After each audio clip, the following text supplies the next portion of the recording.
Seireitei, a Bleach fandom community podcast brought to you by charismatic Dr. Mayuri Kurotsuchi's Magical Clinic.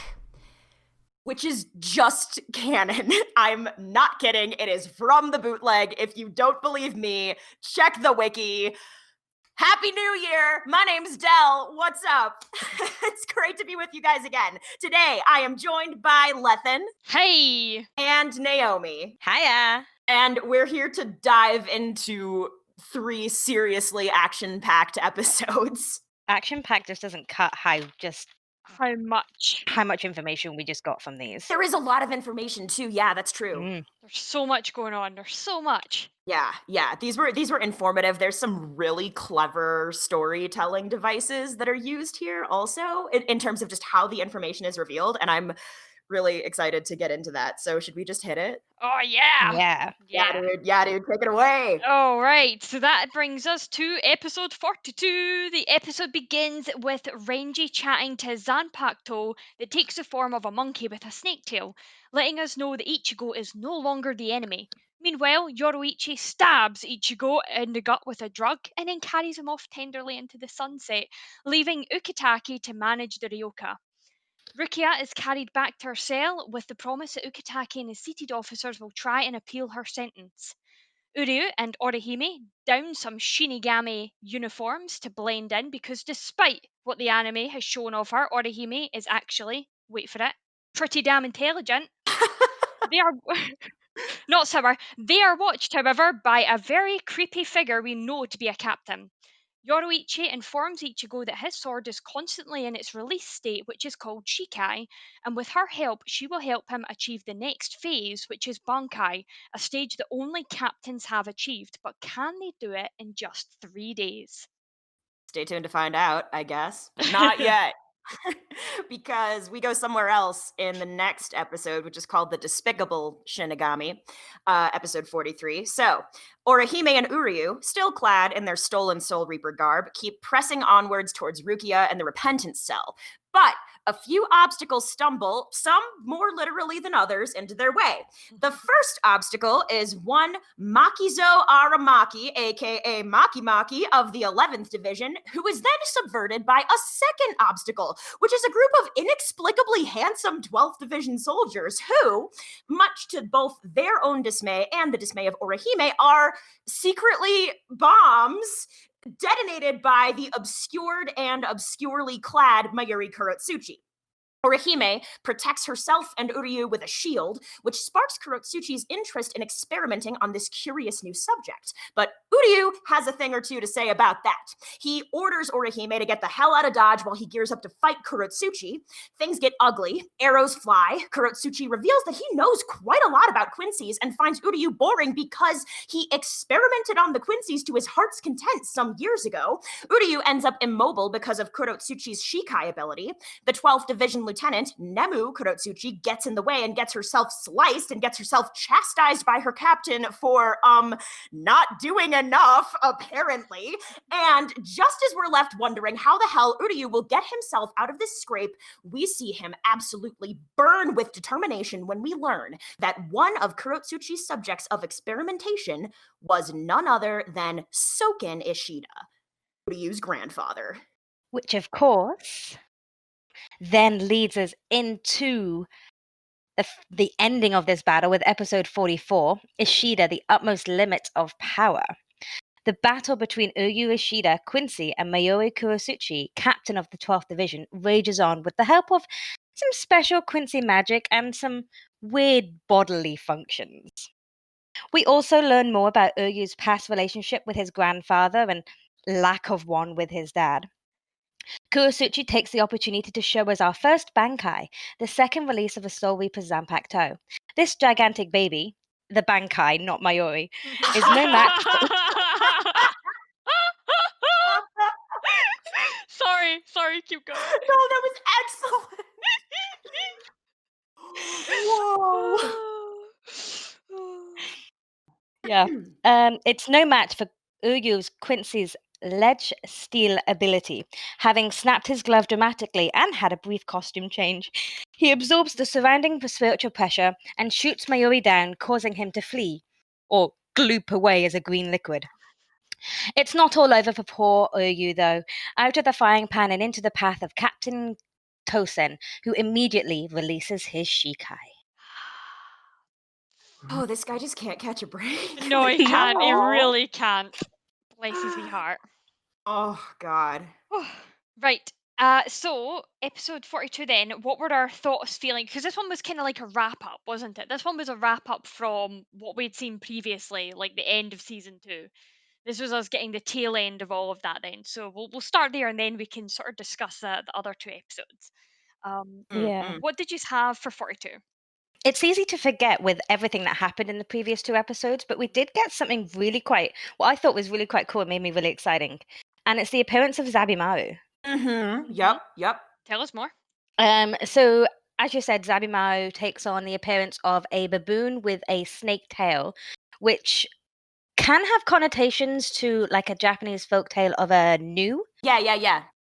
So I mean, the fact that it's got those 2 heads really kind of symbolizes how torn up Renji is throughout the first 2 seasons we've seen him. He's torn up between this apparent friendship he has with Rukia, but also doing what's right by him, but also doing what's right by his captain, also wanting to fight his captain. You can definitely see the confliction of his own soul reflected in the fact that his Zanpakuto, which is a representation of his soul, has 2 heads. So there's definitely that sort of symbolism going on right there. Yeah, and even though this is something that I don't want to get into in too much depth, but each of the heads uses a different first person pronoun in Japanese, which is I think indicative of the fact that even though Renji might appear one way on the surface, he's far more complex internally than we might give him credit for initially. And another thing that I think is exciting about this is, correct me if I'm wrong, but I believe this is the first instance we have of a Zanpakuto spirit appearing in. I was going to say the material world, but it's all Soul Society, so it's not exactly that. But like we've seen that old man figure inside Ichigo's soul world, but I don't know that we've ever seen a We did. Zanpakuto spirit. Did we? We saw Zangetsu, didn't we? We saw Zangetsu Oh, appear in the in Kenpachi fight, didn't the we? cat. Yeah, that's right. Yeah. Yeah. But this is the first time we're seeing somebody else's. Mhm. That's true. That's true. One of the points I wanted to bring up as well, and something that I wanted to shine light on, was obviously we get to see how absolutely badass Yoroichi is in this. She just is. Mm. She's so amazing. She's so cool. Um, and we find out that she was the ex-captain of the Stealth Force and was it ex-general of the Punishment Force. I think it was something like Mhm. that. The sub translation said captain of the Squad 1 punishment force, but I didn't clock which word they actually used. There we go. We know that she's been involved at least in several aspects of the Seireitei world. So now we're left wondering what happened there. Why did she leave? Why is she helping Ichigo? Did she leave? Is she working undercover?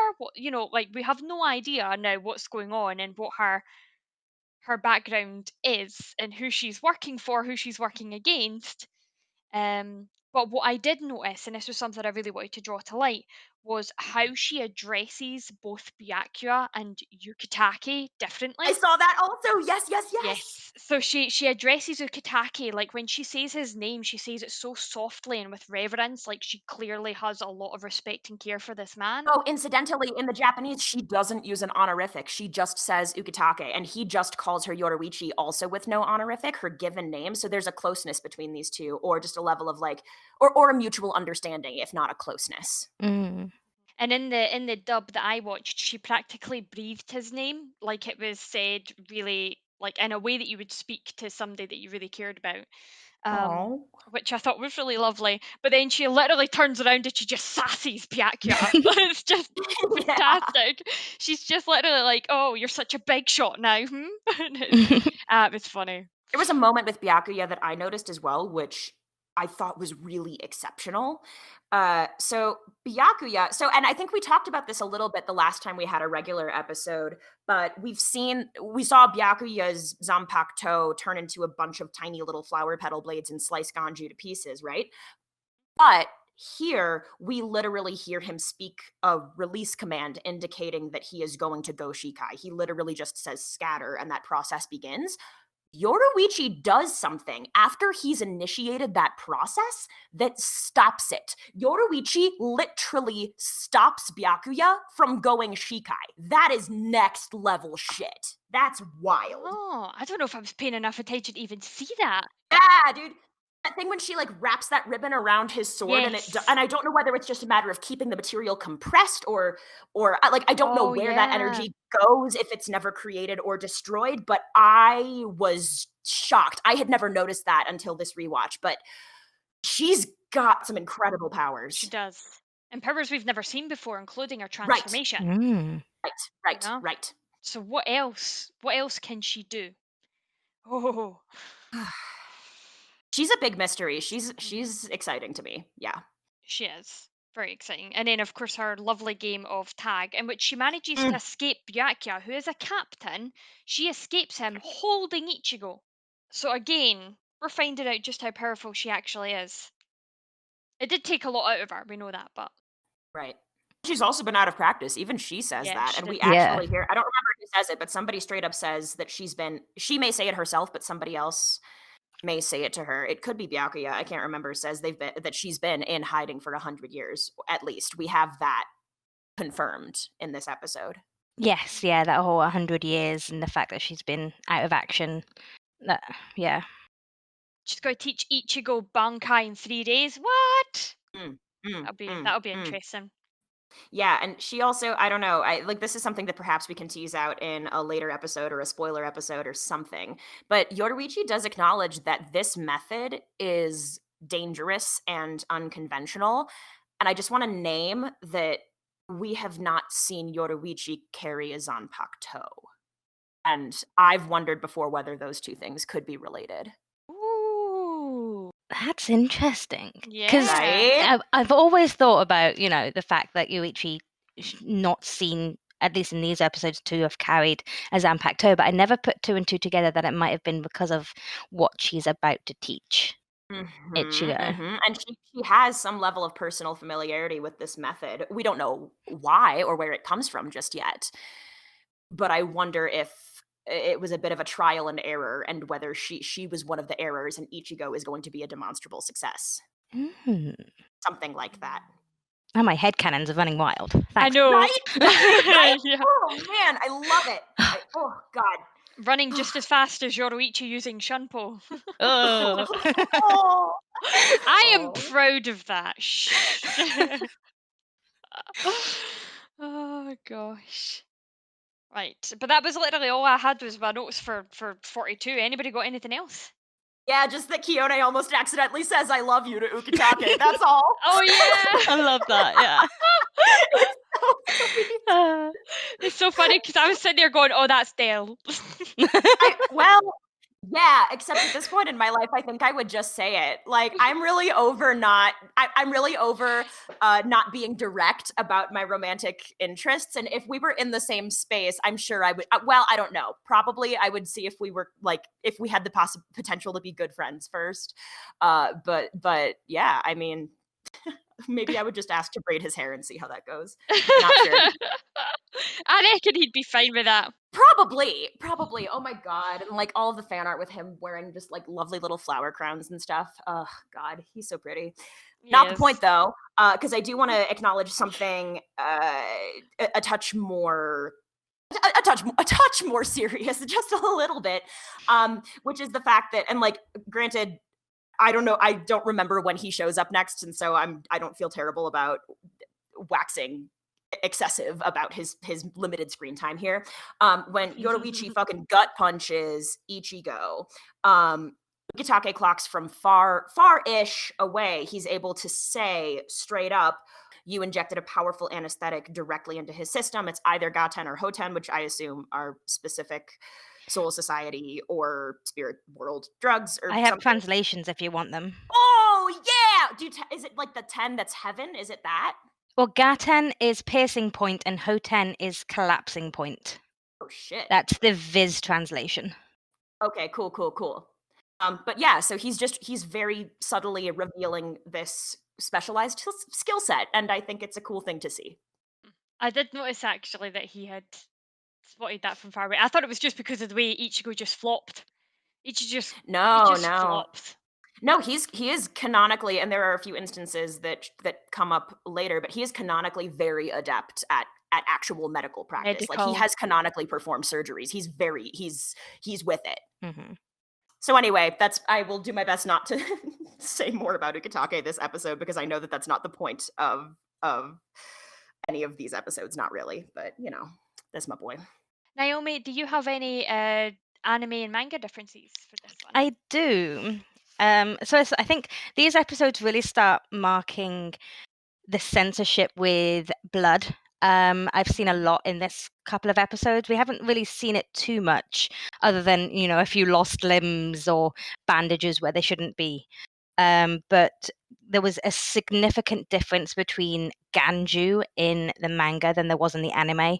Ganju was a lot more beaten up, bloody, looked pretty severe in the manga, as opposed to the light and fluffy deletion of blood in the anime. And then we had a couple of missing pages, actually, that were one of them's quite significant, I feel. It's mainly, the scene when they're in the cave and Ichigo is recovering and Yuichi's like, oh, 100 more shampoo, I must be out of practice and all that. Mm-hmm. In the manga, there's like an inner monologue where she literally just says, Ichigo, when you wake up, I want to talk about the real secret power of the Zangetsu you hold. And it's the way it's phrased, the Zangetsu you hold, that really got me thinking why it was worded like that. Yeah. It's Like, is there more as than one opposed Zangetsu? to one Is other there- Zangetsu. Exactly.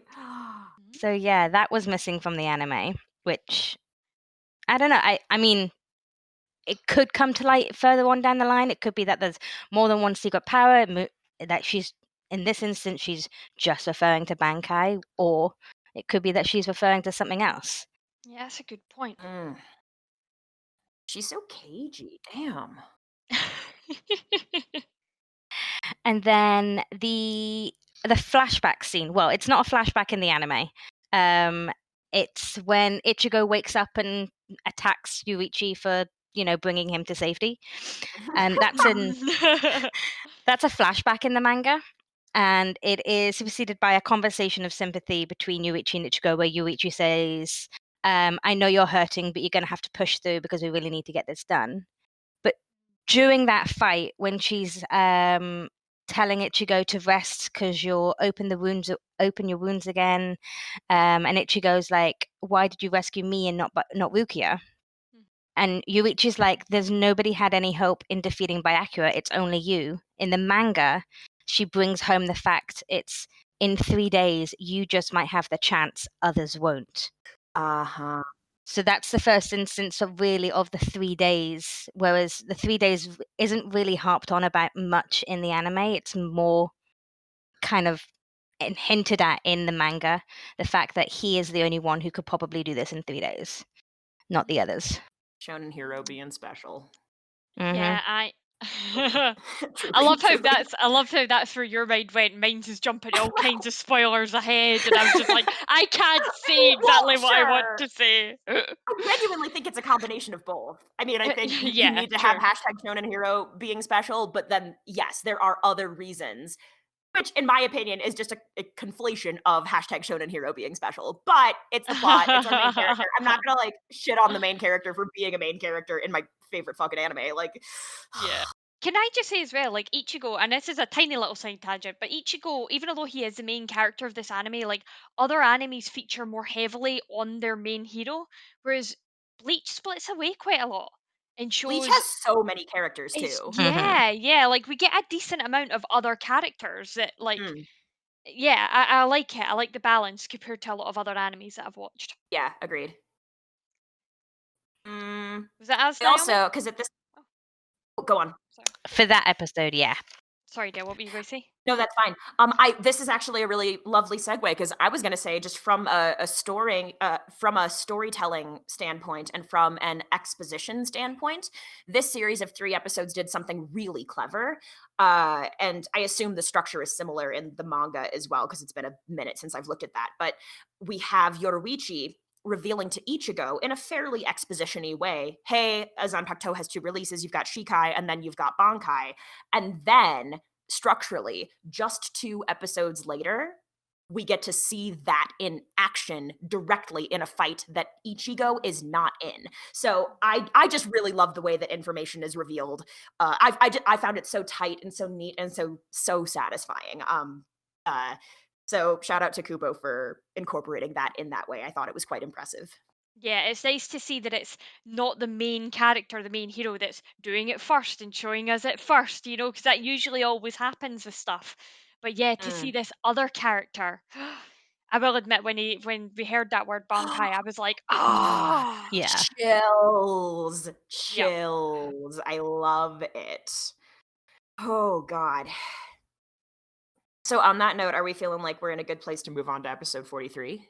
yeah. Yep. Sick. Um, oh boy. Shit gets so real so fast. Um, Great. So the first thing that I wanted to touch on is in the beginning of the anime, we have that moment of Orihime with her other fairies healing Tsubaki. And they acknowledge that her having doubt in her heart directly influences her fairy's powers. And we've seen that before, but I think it's helpful to remember that as we go into this next fight, because as Uryu says, when they're running, he and Orihime are running, I want to say, like, away from maybe the squad 11 people that they got tangled up with or something. He says that Orihime can't stand to see other people hurt, even her enemies. And frankly, this is one of the more gruesome fights that we've seen animated so far. So it's probably a damn good thing that Orihime wasn't there Yeah. witnessing all of this, because have she doesn't have the will to she's not that kind of person, like, I think if Yeah. she's not a character that I've thought too much about, and I know that, Lethan, you've spent a little bit more time thinking about her. So I guess I'm curious to know what you think about, like, perhaps the beginning of this episode, that moment, and then also Orihime's involvement in these interactions leading up to, and maybe even including, booking it away from the fight with Maki Maki. So I'll admit I did reflect a lot on this more than I've ever done in any of the other watch throughs that I've done, because I've always wrote, and I've opened up about this before. I've always wrote Orihime off as that typical female character who just can't do anything right. She's just taken on as a D&D healer because nobody wanted the position. You know what I mean? Like that. I know, shocking. How dare I? But like that was kind of my My sorcerer just multi-classed into cleric. How dare you? Not No, quite. here, I was a So cleric bad. too. I was a Ugh, cleric too. But ugh. like that, like, and that's me coming down harsh on myself, because actually I was so wrong. I was so wrong about her. And it isn't until this watch through where I've actually sat and properly analysed her that she is she's she's one of those souls, and you only get a few of them that you'll meet in your life. She's one of those souls who genuinely does not want to ever see anybody hurt. And these people are usually the most empathetic people you'll ever meet in your life. And they are usually, the kinds of nurturing people that'll just that you flock to, that you nav, but also that they can potentially be taken advantage of. And I think Uryu is realizing that, like, she is in she isn't a hindrance, absolutely not. And I think a lot of people think that of her. I used to. um she is an asset to the team. She just needs to avoid certain conflicts and certain confrontations. And there are battles that she should absolutely be part of. But he knew. I think he knew the moment he saw this guy. He was like, "No, she is not going to be present for this one."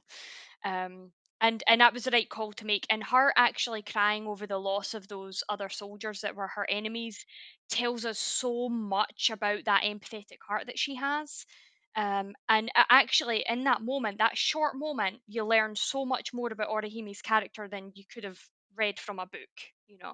It's so well done. Yeah. Yeah, I just wanted to make sure that she got the love she deserved for the role that she plays in these Yes, episodes because she's so good. yes, she doesn't participate in this fight in an active way. Um, but there's a reason for that. It actually does make sense.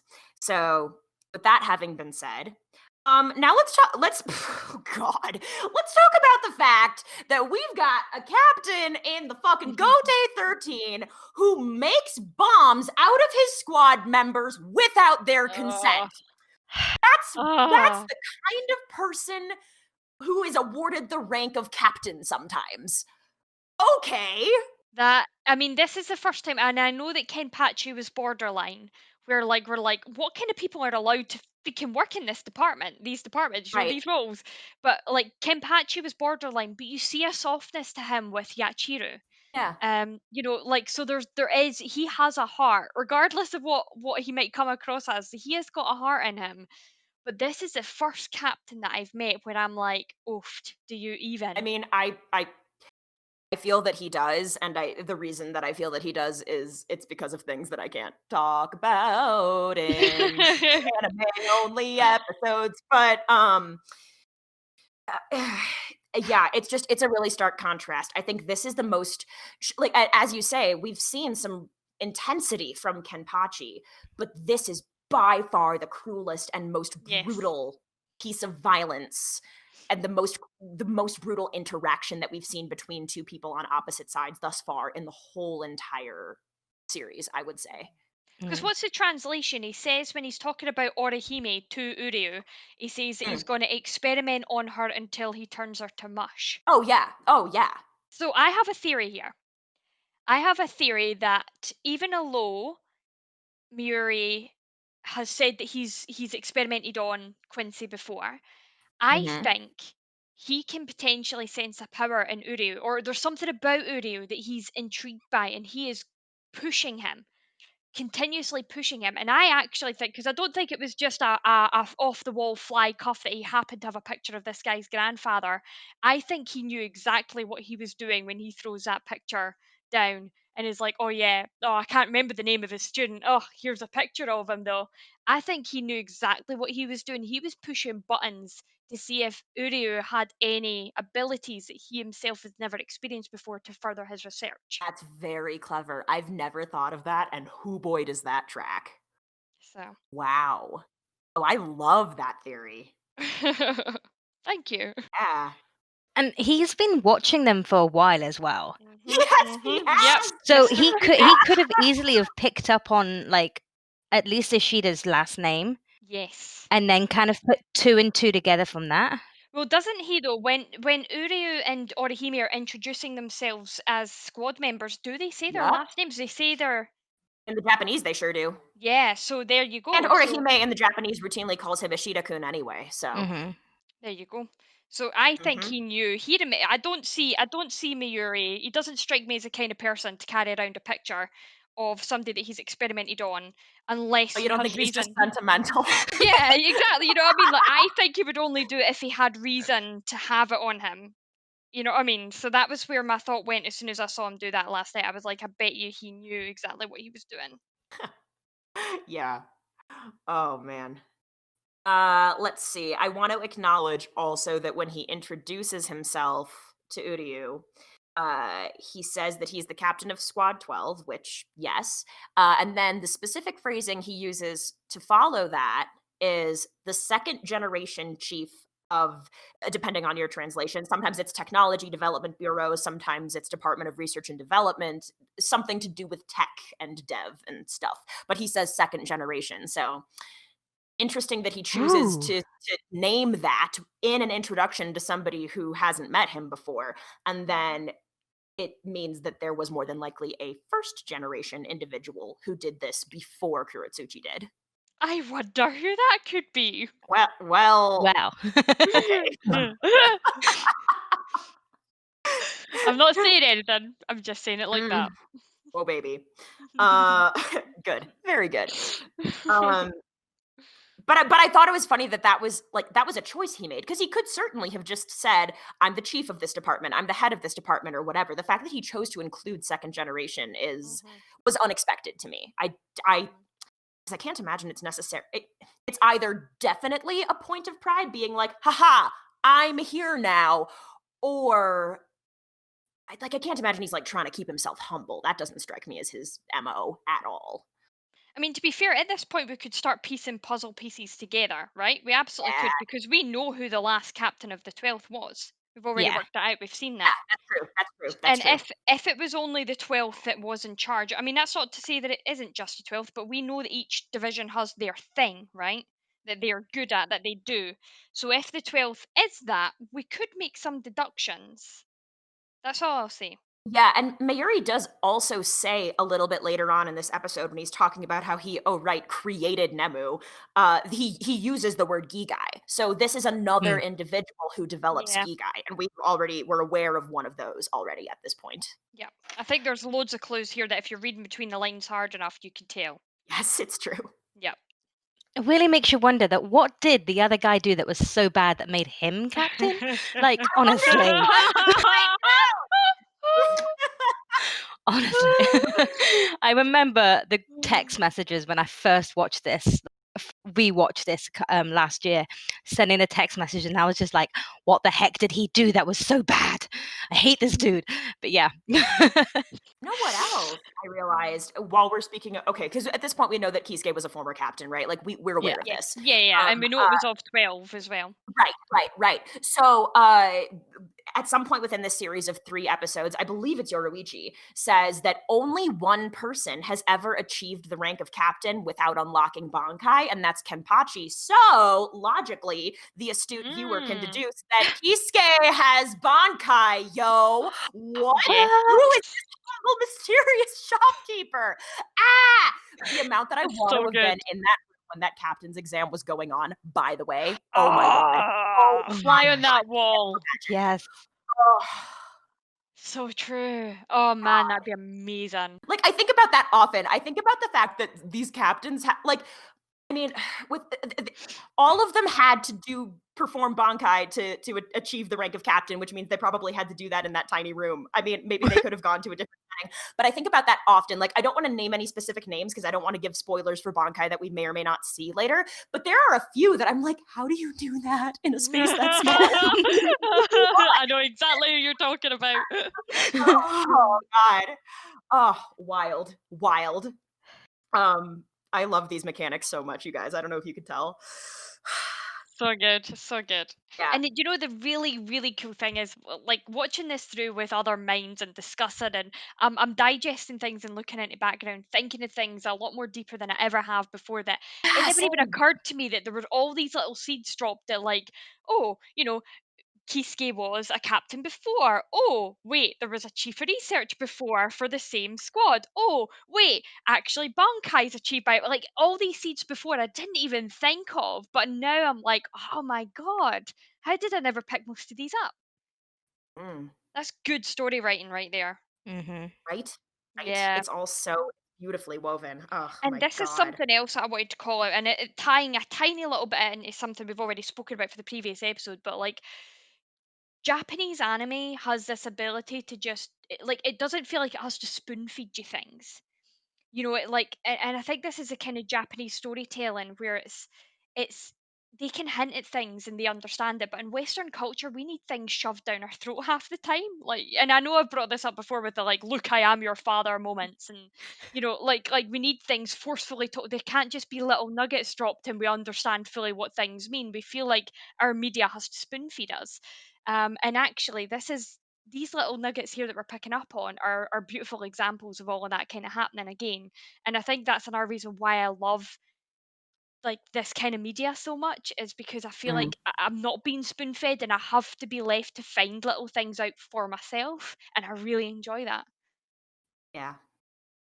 Yeah, I gotta say, I mean, at this point, with the remainder of episodes, so Naomi, I know you said you had a lot of anime and manga differences for episode hmm 43. At this point, the rest of my potential talking points for this episode are just kind of about the fight and about some of the dialogue and about Mayuri and Uryu going back and forth, but it can be kind of 43 and 44 together. So I'm almost wondering if it makes sense for you to hit those differences now, and then we can just kind of go off about this fight for a second, because the fight continues into episode 44. Yeah, it does, yeah.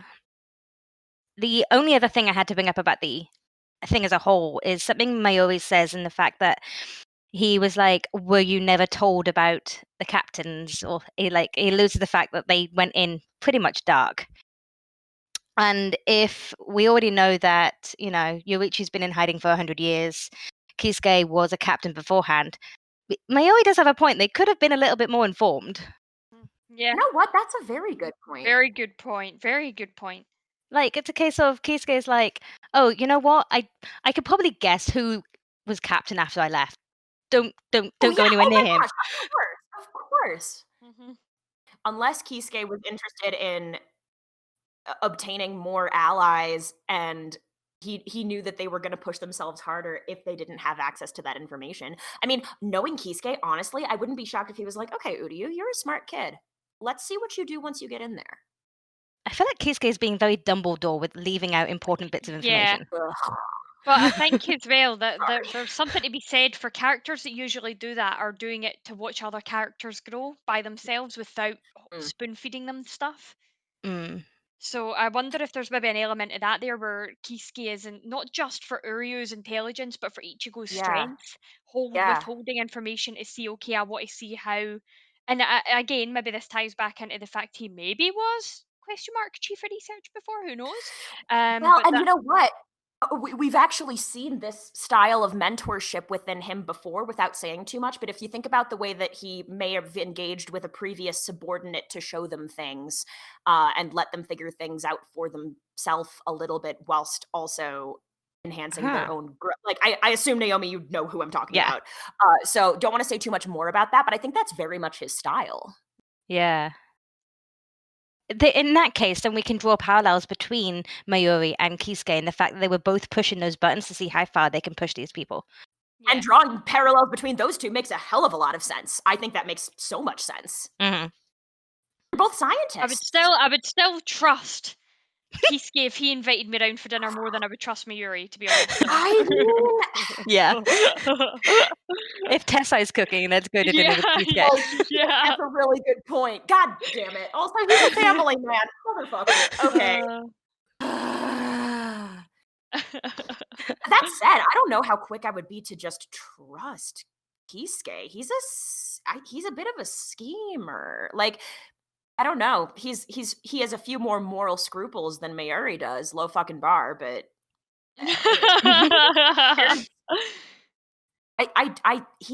he's a bit shady. He doesn't ever claim to be like a stand-up dude who you can just trust. Not in earnest, not really. That's a good point. He's got his agenda. Yeah. Like, and make no mistake, I do really like him, but I think there's more to him than meets the eye, or eyes, as you like. So with that, should I go on to manga differences then, yeah? Yes, please. Take it away. So again, the censorship comes into effect here, especially with the death of the 12th god Shinigami and even the regrowth of Mayuri's arm. Ooh. That's a lot more bubbly. In the anime, it's literally just, here's a new arm, whereas it literally bubbles and grows and forms in the manga. It's kind of gross. And then, speaking of the death of the Shinigami, this just makes it even more worse in the fact that there is a flashback pertaining to that Shinigami and how much he has a little bit of character development for this random Shinigami who has no name. Oh no! Yep. Basically, this poor guy failed the enlistment exam 3 times after graduating. He passed on the 4th try and joined the Goatee 13 and was assigned 12th. He actually wanted to be in the 5th division because he wanted to work under Hinamori. I don't blame him. With that one, but okay. But this has given us a tiny little bit of insight into how this works, so you don't get to choose your squad. Anyway, right, continue. No. Yep. On his 20th day of service, Ryoka infiltrated the Soul Society for the first time in centuries. Honey. Oh, God. Ah! Yep. There was talk of a promotion for whoever caught them. Then the captain spoke to them. He had a special assignment. The Ryoka disguised as Soul Reapers had been discovered. We were to approach them without arousing suspicion and lure them to company barracks. It was a dangerous job, but not all that hard if we were careful. Then, this guy's really happy. It seemed like a great opportunity. He thought he might even get promoted to one of the seats. It would bring him one step closer to Assistant Captain Hinamori. Then he gets blown up. Well, no wonder, this is going to sound so shitty. No wonder Mayuri thought that this guy was dispensable. If you look at it through his eyes, Hell! All they wanted to do is work under Momo. Oh. I understand how someone like Mayuri could look at a person with these qualifications or lack thereof and say, right, I'm going to blow this guy up and not the guy that passed the exam on the first try and went straight into my division and now is routinely doing work that requires intense fine motor skills or something. It's shitty, but I get it. From a logical standpoint, I don't condone it, but I'm not confused. That's fair. Oh. Yeah. My heart. Sorry, what heart? I don't. No, never mind. It exists between us. God damn it. You know, it's maybe a good thing that Orihime didn't know any of that. Let's just leave her in the dark about all that. Bless her little soul. Yeah, God. Other differences include the small detail that in the anime, this whole fight and everything takes place in the nighttime. Was in the manga, it looks daytime, which means Aramaki in the anime isn't a day drinker. So, that's something. When Aramaki and Orihime escape in the manga, there's a mysterious figure who may or may not be a captain. It's quite hard to determine if that is a Captain Sayori in the shadow, but there's a mysterious figure watching them depart. Ooh. So I don't know if that's foreshadowing coming up later or who that is. I actually don't know who it is. I can't remember, and I haven't read ahead. So that'll be a surprise for me as well. Was that when Orihime and Uryu were leaving? No, that was when Aramaki was carrying Orihime away. Right, gotcha. You know how you spoke about the flashback with Orihime healing Tsubaki and the fact that whole fairies were all talking to her? That was anime only. Oh, for fuck's sake. I think that the manga just gave up with the fairies, didn't it? The manga literally gave up with them ages ago. Yep. They didn't have any speaking lines in the manga, and it was literally just an allude to the fact that they spent all night. Oh my God. And there was character development for Tsubaki. What the fuck? There was a small scene of Orihime, Ishida coming over to her and going, "Are you still up?" And Orihime's like, "Yes, I can almost summon them without the use of a kotodama." That's literally the only allude to it. There's none of the other stuff that we were talking about. Mayuri talking about the research on Quincy's. A lot more gruesome. He actually says I remember how much he has basically tortured them. He applied all manner of stimuli to their minds and bodies and observed their responses. He drilled holes in their skulls while they were still alive. He vivisected them and crushed them. He studied them until they were nothing but pulp. He made them burn their own children. Oh, Christ. So, yep. Really, the whole mad scientist, and it goes into a lot more detail, which I will probably never get to speak about until 1,000 Year Blood War comes out. Yeah, I know. Well, then, okay, yeah. But yeah. So basically, at this point, oh God, just recognizing how much, especially because at this point in the anime, we also get that flashback with Uryu's dad for the first time. Uryu, no matter how you slice it, no matter which part of the story you've read up to or watched up to, Uryu has seen some shit, dealt with some shit, this poor kid, time and time again. And hearing, I guess what I'll just say is hearing hearing Kurotsuchi talk about some of this experimentation and in fact seeing some of the the images that were used in the anime, at least, of like the way the way Kurotsuchi was like standing around an operating table. Like there were parallel images that reminded me in a huge way of some final arc stuff, and poor Uryu times 1,000. And maybe one day at this point I'm kind of like we're gonna have to because the whole reason we're doing this is because they're gonna animate the final arc. LOL. So we'll get there when we get the. I'm like, are we ever gonna get to talk about the final arc? Yes, that's the whole point. Yeah. We don't know I'm when just really that'll be, excited. but Yeah. yeah. Oh my god. Oh Um, boy. So yeah. Speaking of the picture, poor Soken in that picture is just a decapitated head, and you just see his head reflected in Ishida's eye. And then the final one I had, which I think is really quite, I don't know, it's so different compared to the anime, and I feel like it just adds a whole different level to Mayuri's character, is the fact that in the manga, Kurosuchi calls Nemu his daughter. Ah. Whereas in the anime, he doesn't even call her his daughter. It's just like, I created her. She's made of Giga. She's a result of my Gigai experimentations. But in the manga, it's literally, this is my daughter. I think though they maybe saved the audience from that again because of the ratings. They didn't want to bump it up to like an 18 or like a 15 or depending on that's a where in the good world you point. are. Just Yeah. because like, if you say daughter, you naturally associate a really young age with something like that. You don't always, but it could be taken that way. And I think maybe that would have just made it seem too cruel what he did to her compared Yeah. to Mm-hmm. the fact she's just With a the ski guy caveat thing. that aging in Soul Society, as we've established, is weird. So, and it's also it's difficult to gauge anybody's age, really. But Kurotsuchi could be any age based on aesthetic alone because he's modified his body so extensively. So, even if he looks younger, it doesn't mean that he is young. He's at least over 100. Yeah. So, Oh, yes, absolutely. yeah. So, and I guess we do get the fact that her surname is Kurotsuchi. So they do share a surname, and that's confirmed. So one can conclude that they are either on paper or literally related in some way. Yeah. But I think there's more to it than actually physically acknowledging calling someone your daughter than just having the same last name. It's literally, it's owning up to it. This is my daughter. If you didn't like someone, you wouldn't go around calling them like, oh, this is my boyfriend. But if you weren't actually dating, you wouldn't do that, or girlfriend or friend, you also partner. So beat the shit out your own daughter and stab her and slice her either, would you?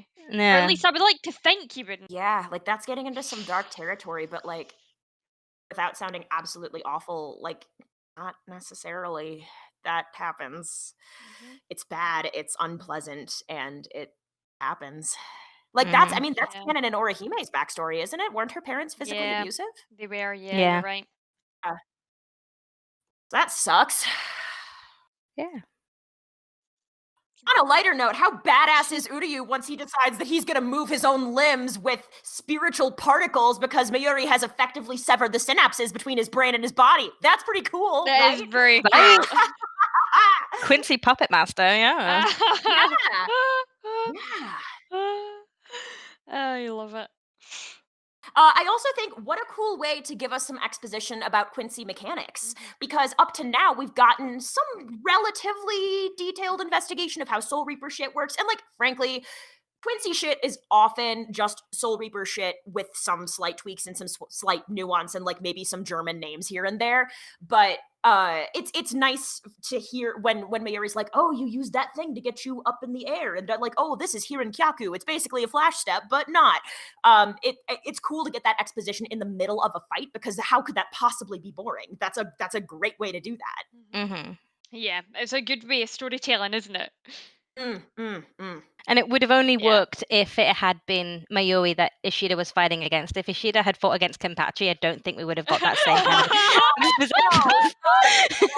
Could you imagine? Just Kenpachi taking out a pair of like glasses that he's hidden in his robe. He just, oh, let me tell you all about your monocle. It's a monocle. But But he puts the monocle over the eye patch, yeah, you know. Takes off eye patch, puts on glasses, destroys Uryu with massive spiritual pressure. Oops. So That said, good. I just had like this lovely image of Kenpachi in like a business suit with glasses. Wouldn't he look so handsome? Oh. I would. Okay, I think he would. Maybe that's a hot take. I don't know. I think all the Bleach guys scrub up well except for Mayuri, to be honest. Oh, wait. Whoa. We're gonna come back to that when he takes a shower, and I don't care that that's a spoiler. We are coming back to that. He's a hot boy. Oh, what? Ugh, And no. Mayuri is an absolute hot boy, and I No, am we're not going 0% there, kidding. Del. No, we're not going there. Oh, It come is on. fucking canon, dude. No. Oh my god. No. Dear listeners, if you know the shower scene I'm talking about and agree with me, please leave comments on our socials, please and thank you. Love you so much. Bye. Oh, gosh. You guys should look up the Bleach Wave Soul White Day outfits that some of them have. Oh, they're so handsome. You know who doesn't have a white day outfit, by the way? Ukitake. Go on. Oh, a shame. Giles is beautiful. I know that whatever. Giles is beautiful. That's all I have. Speaking of scientists, most of them are beautiful, actually. Anyway, sorry. What else do we want to hit about episode 44 at this point?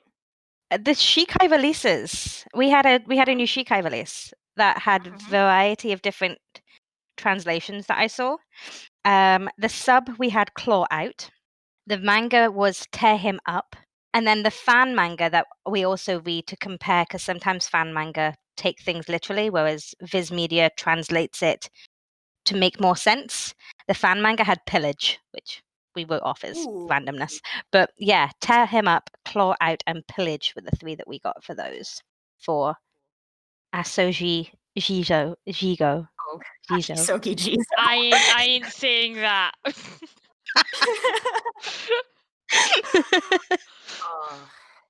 Yeah, I guess are there any final points anybody wants to hit about this fight before we move on? Because I think we've like gotten excited about a few things, but we haven't really detailed the arc of the fight. I don't feel like we need to necessarily because it's like in the anime. But yeah, is there anything else? I think we should at least acknowledge that Uryu has probably lost his Quincy powers now because he made the choice to take off that glove when his grandpa was like, "You're gonna be super duper powerful for all of 2 seconds, and then your Quincy powers are gone forever. So don't do that unless you're super desperate." K.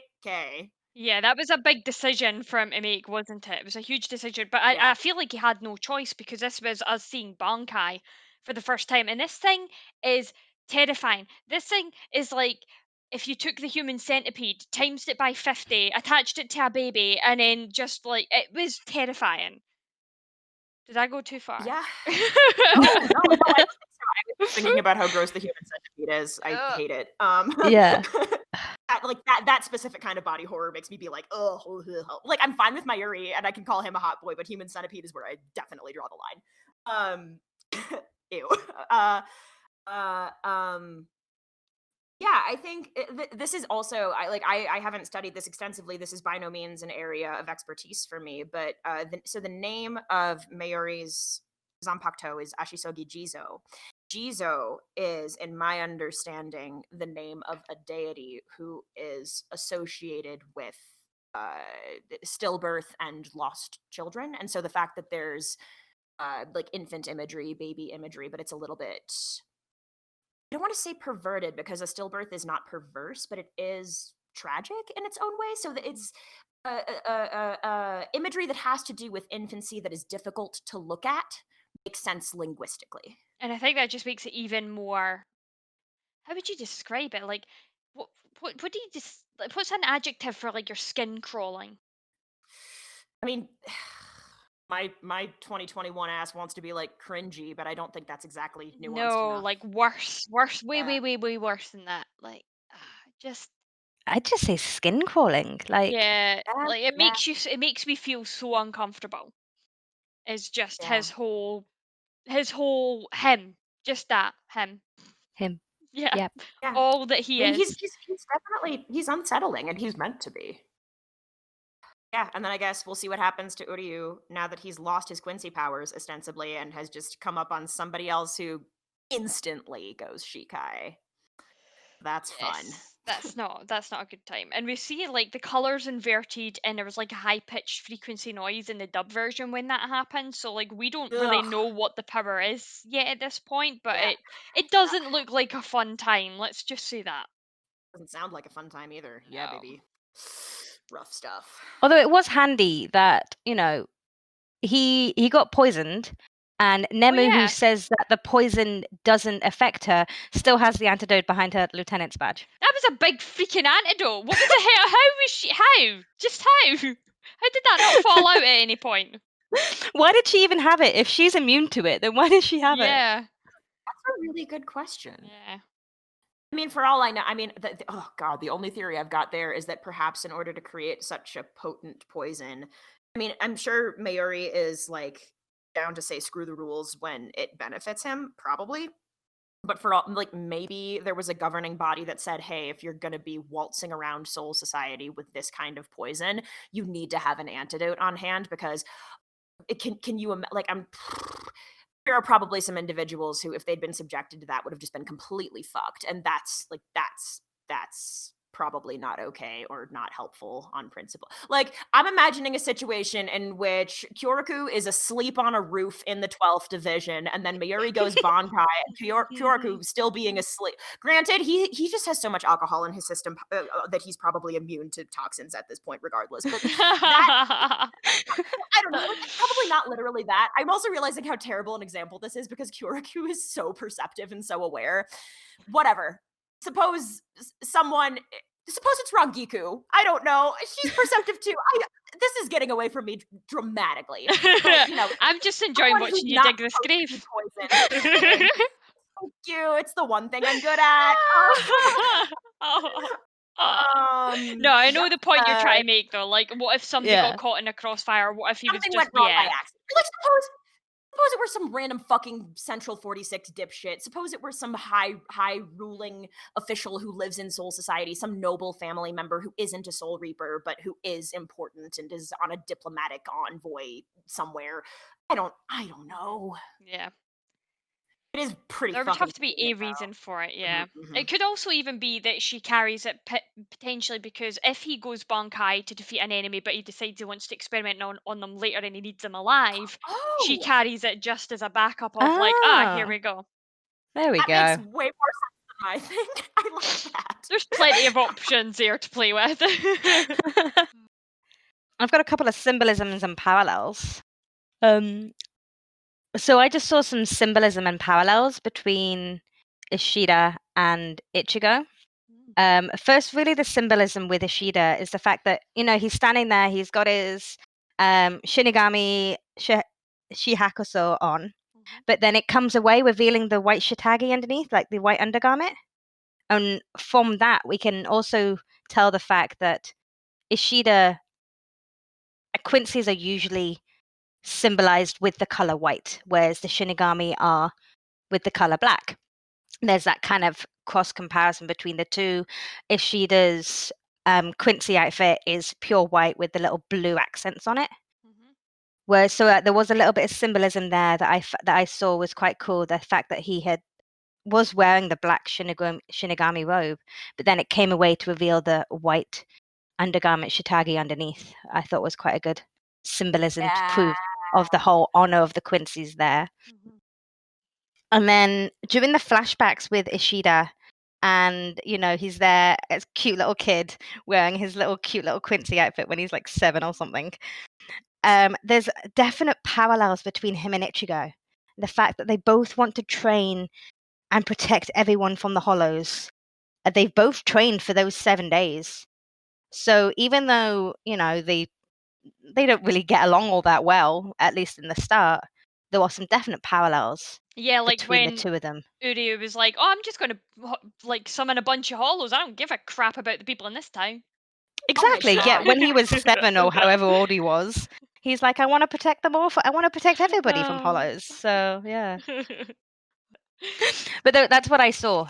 Just that kind of cute little symbolism with the whole whiteness and the parallel between Ishida and Ichigo. There's a lot between those two that are quite similar. They're two very similar characters, but if you said that to their faces, they'd be like, "No, we're not." Yeah, they'd Yeah. probably And try and that would, punch me. Yeah. honestly, in that, they would prove their own. They would prove it. be arguing against each other. I know. Yeah. That's what I meant. Yes, exactly. It's like comparing Kenpachi with Ikutaki. They both care so much that they are father type figures. Yet if you said that to their faces, they would have nothing in common. Can't wait until both of their little league teams face off. Legit. Wait, does Bleach have I mean, I know there's like that filler baseball episode, but the amount that I want like a canon baseball episode is so much now. It's not baseball, it's futsal. It's the five-a-side Japanese football. That's canon. Renji plays Stuff, right? Is that, am I thinking of the right thing? No, that's football, soccer. Whereas futsal, Futsal, I think, it's a five-a-side Japanese football. But who is playing in that episode? I'm not remembering this. No, it's in the manga. That's probably why. But there's like an arc of it with a princess that we don't talk about. Oh, like I said, definitely filler. That's definitely filler, but there is manga episodes that allude to it as well that make it more canon. Especially when Renji plays with. Blocked that sports moment from my memory. I've only watched that arc once. I've never gone back to it. Oh well. I'm so glad we're cutting out the filler arcs out of this podcast. Can I just say that because the bout arc made me nearly stop watching Bleach. My brother has also watched Bleach, one of my brothers, and you know the remix to Ignition, you know the part like we can't hear that song, the part where the song goes bounce bounce bounce bounce bounce bounce bounce. We're always like bounce, and that's so so stupid. But like, well, the song will be on and that part will come on and he'll just be like Gene Karia, and I'll be like, I know. Speaking of songs, can we just appreciate the comedic timing of these big serious episodes with this huge fight, and then the ending song, which is "Happy People"? I did as well. Yeah, I was Oh like, my "They're so God, funny, no. happy people," and I was like, "No, we're not. We're really not." Yeah. Therein lies the irony. I could have come up with a better ending song, I think. Would have been a good time for Chubara, because that's also a filler ending, which is such a bummer. Love that song. I also love Noriaki Sugiyama's cover. Oh my god. Ugh. I need to go back and watch more of the endings because I can't remember half of these. Yeah, dude. That's the one where they're all running on the beach. It's one of my favorite running songs ever. Oh, right, yes. It's good. So good. The build of it. Oh man. I'll need to add that to my running playlist and get rid of that in the house in the house in a heartbeat from 28 Days Later. Perfect. Shall I go on to Manga Differences? Yes. Yes. Oh my gosh, please, yes. Yeah. We haven't got a lot on this episode. The whole Mayuri's ear scythe, you know, when he takes out his ear and stuff. That's anime only. That's not in the manga. That's a anime only edition. I mean, it looks like it could be canon, you know. It does, yeah. And then the other thing was Ishida's dad. In the anime, he has black hair, but in the manga, he has white hair. So we don't know where this black-haired Ishida's dad has come from. And then also in the manga, again, this refers to the whole, if you say something like the whole Mayuri and his daughter, and that having pride ownership by admitting that he has a daughter. In the manga, Ishida's dad refers to Soken as his father, whereas in the anime, he doesn't. So, like, it's almost as if in the anime, you can see that the fact that he has denounced his father, whereas in the manga, he still refers to him as my father and not your grandfather, as it was in the anime. So that was just a little note that you saw. And it was just a shame because I keep wanting to say Ishida's dad's name, and I don't think we haven't got his name yet. So I need to score that from my notes so I don't accidentally say it. But I mean, there's more coming up for him, but in these in this like one clip that we got of him, you can already start painting a picture on what kind of man he is. Mm-hmm. Anything else? Yeah, well, with all of that, you know, Ishida fighting Mayuri and all that fight, we did actually see another captain release his Shikai. Ooh. Yeah. really randomly, Captain Tosen at the end, and his Shikai releases in the Viz Media translation of the manga is Howl. In the anime, it's Cry. In the sub-anime, it's Cry. And in the fan, it's Sing or Hum, depending on which panel you're reading. They used both. But yeah, they all kind of have the same kind of theme to it. Howl, Cry, Sing, and Hum. Except for the fact that Renji's is sometimes translated as Howl also. Mm-hmm. Not always. Yeah, they like to change these commands up, because even Byakuya's command, like in the manga, I don't know if you picked up, Naomi, but the manga, it was like die. The first 2 times they released it, and I'm like, die compared to scatter. They're 2 completely different things. Like, there's not even a crossover there. Yep. Yeah. I guess, yeah, I'd be curious to track the journey of those release commands, because I do think, once again, I imagine once you achieve enough comfort with your Zanpakuto, you probably can just kind of skip straight to specific Shikai abilities, maybe, depending on the type of Zanpakuto that you have. Ooh. I wonder whether Byakuya can go straight to like, oh, I want to use this particular attack to slice a bunch of flower petals into Ganju without literally saying scatter first, kind of thing. And I don't really know. I didn't do the research this time, but I don't know quite enough off the top of my head about Tozen Zanpakuto to know what the specific abilities within his Shikai are and whether they have specific words attached to them. But yeah, within Shikai, depending on the type of Zanpakuto, there can be specific sub abilities that are still considered Shikai abilities for sure. Yeah. So, I don't know.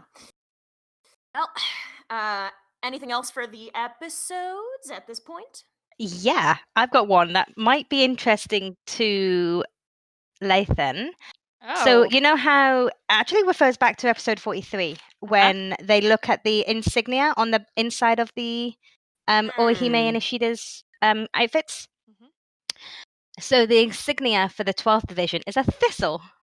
Aww! That does not make me feel good. It's right, Bonnie, isn't it? Is it a thistle? It does not look like a thistle. Yeah, apparently, according to the wiki, it's a thistle.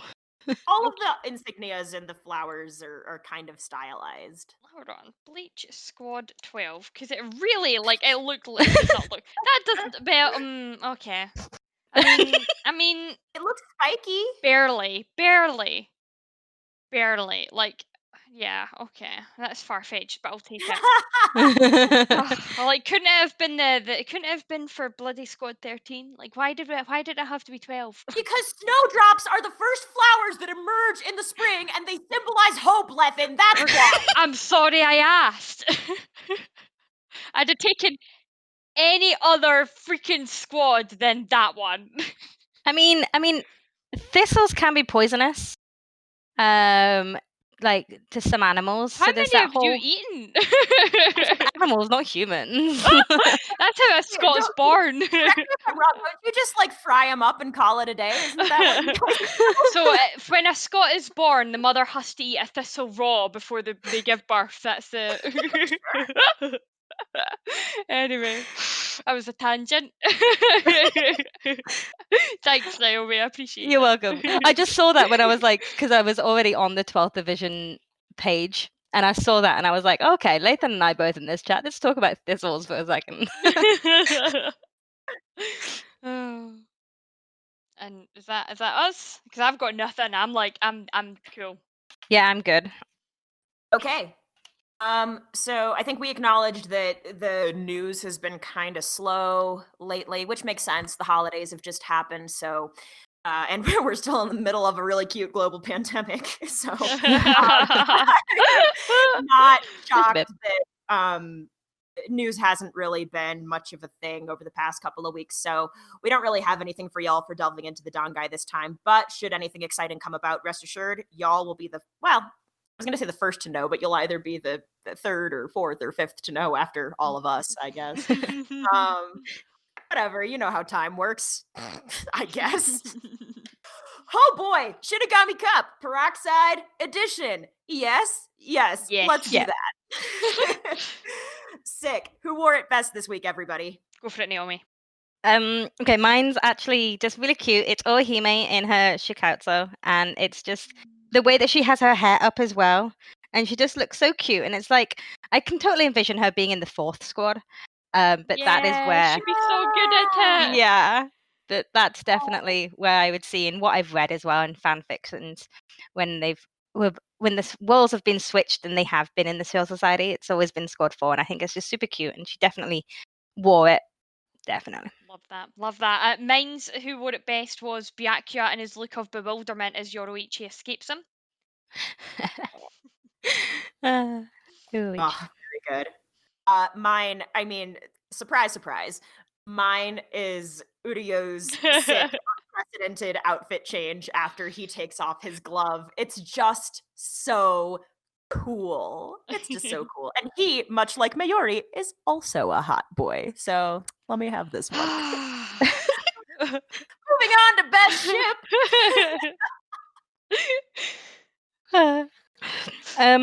My best ship is actually from the manga, and it's a omaki, so it's like the little ending, like the last page of a manga that's usually nothing to do with the actual story.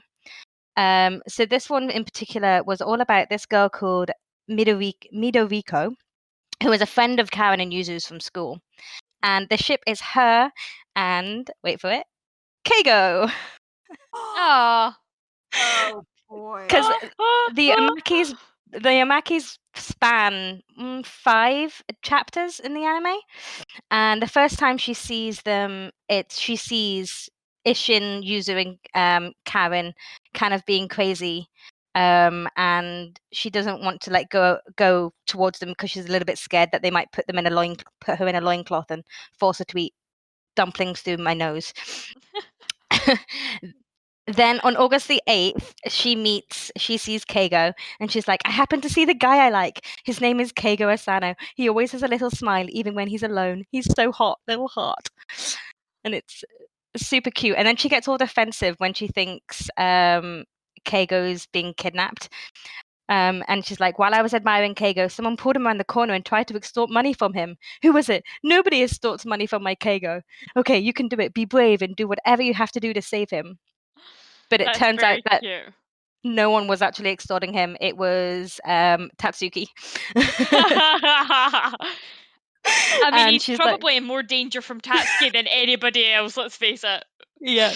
But it wouldn't be like it would be with due cause. Tatsuki's not gonna do that for fun. But she says Tatsuki's really scary. She could burn up a stray dog just by staring at it. She was about to pee her pants from an intimidating presence. Oh man. And then the final one is actually alludes to the filler episode when Keigo, Uryu, and Jinta are with Don Kanoji being the Karakura gang, and Midoriko walks in on them and she wants to go and get Don Kanoji's autograph, but she doesn't. But the main point of that was Midoriko and Keigo having this huge schoolgirl crush on Keigo, which I thought was absolutely adorable. We've all had that was my school crushes at some point, I'm sure. Or most of us have. Very relatable. Yeah. So that was cute, and a little kind of break between all the heaviness of the chapters. That this cute little omaki at the end that Kubo had drawn. Very cute. My best ship was Orihime and her new magical ability, which is to produce changing room curtains out of thin air. Hey! Hey! Really cute. I didn't know our fairies could do that. That was interesting. My best ship is a ship that we've discussed already on this episode, but it's got to be Yoroichi's fist in Ichigo's gut. One hit KO, boom, match made in Soul Society. Love it forever. So then finally, last but certainly not least, double take. The manga panels of the history of the poor guy in 12th who doesn't have a name who wants to work in the Hinemoi. That was my double take, because it was literally watching it and feeling sorry for him, going to read the manga and feeling even more sorry for him because he actually has a backstory. Literal rip. Oh my god. That was my double take. Oh, bless. My double take was Dale saying that Mayuri was attractive. No, I'm joking. No, go on. My double take was the way that in the dub, especially the way Yoroichi says Ukitaki's name. Oh, Aw. awesome. Mine, coming in at a close second is all of Mayuri's body mods, but the moment that actually made me be like, whoa, and kind of pause and actually go back was when Uryu is on the ground, effectively paralyzed, even though Mayuri would gut me literally for saying the word paralyzed in this context. He's got that big slice across his body, and Mayuri's like, oh, you're handling the pain really well, clearly this isn't the first time you've been cut by a sword. And Uryu's like, no, actually it's the second. And then this asshole, this hot boy asshole, is like, oh, well, you quite experienced, aren't you? Like there were a couple of moments like that I made note of, but the way that they go back and forth, that line in particular, like, I liked watching this battle of wits, and that moment in particular, I was like, damn, dude.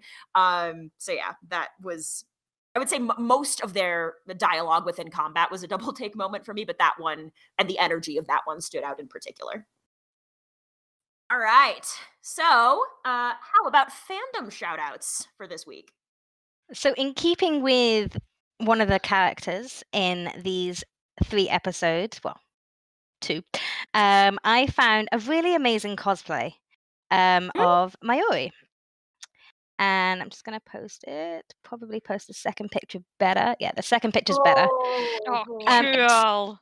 it is a little bit old. It's by Reddit user Kelanel on Reddit, and it's 8 years old, but I was just scrolling through and it showed up on a recommended for me, and it's literally on point with the nail, the Zampak toe, just the whole outfit. And because it is a Mayuri centric episodes this week, that I thought it would be really good to share it and shout it out to it. It was really good, and I just love everything they've done about it, including the nail. I keep going back to the nail of the second picture, and it's just literally on point. Point, pun intended. I'm going to be a tiny bit selfish with my fandom shout out, actually. My fandom shout out is going to the server. And it's because we're literally, just as we started recording, I think Geisha dropped the announcement 40 minutes ago that we It's are. taking all of my willpower not to look at these the I know, announcement yet. I know. I already looked. I'm sorry, I already, because I even know what's cut. I even knew what it was, but I'm still like, oh yay, she dropped it. So this is our Valentine's writing and art challenge for 2021. We have Oh boy. we have 7 prompts, and they are all different ranges. So some of them are phrases, some of them are words. So the first one is love letters. Then we have real chocolate, because Nova wanted to specify the real part. Then the next one Oh. is it's just a crush. The next one is memories. The next one is I hate Valentine's Day. The next one is slow dance, and then number 7 is would you just kiss me? So those are our Oh. Valentine's Day writing challenge prompts that have dropped. So if you are interested in taking part in art or writing, please come into the server, join us, especially if you're over the age of 18, because we do have a lot of stuff that happens in the server. We do encourage over 18 users to join us. Please jump in, say hello, share your stuff. Yeah, that's so that's my fandom shout out. Awesome. Oh, that's exciting. Oh, yeah. So mine is bringing it back to thematic content. Um, it's a smaller moment from a larger work that I have shouted out in the past, but it's you can find it in an isolated video on YouTube as opposed to going through the whole entire series. So this is straight up a Bleach S abridged shout out once more. However, the reason I'm shouting it out is because it's a comedy series, and this made me fucking cry the first time I saw it.